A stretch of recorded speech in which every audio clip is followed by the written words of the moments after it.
এই গ্যাসের খনি আবিষ্কার করব এবং সেই গ্যাস বের করার মাধ্যমে এবারে নির্বাচনে বিএনপিকে সমর্থন দিচ্ছে ভারত, এমন এক প্রতিবেদন প্রকাশ করেছে ভারতের গণমাধ্যম টাইমস অফ ইন্ডিয়া। বলা হচ্ছে শেখ হাসিনার আওয়ামী লীগে না থাকায় তারেক রহমানের সাথে বেশ কিছু সমঝোতা করেছে ভারত।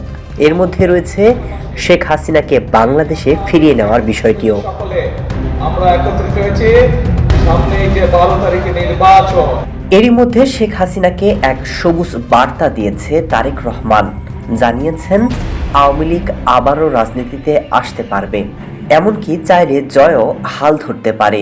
দেশের জনগণ চাইলে যে কারো রাজনীতি করার সুযোগ রয়েছে।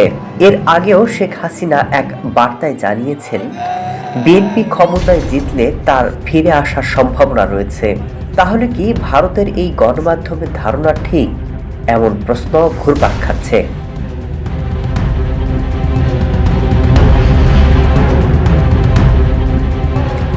এদিকে বেশিরভাগ গণমাধ্যমে বলা হচ্ছে আওয়ামী লীগ ছাড়া নির্বাচন বিশ্বে গ্রহণযোগ্যতা হারাবে এবং এটি হবে পাতানো নির্বাচন।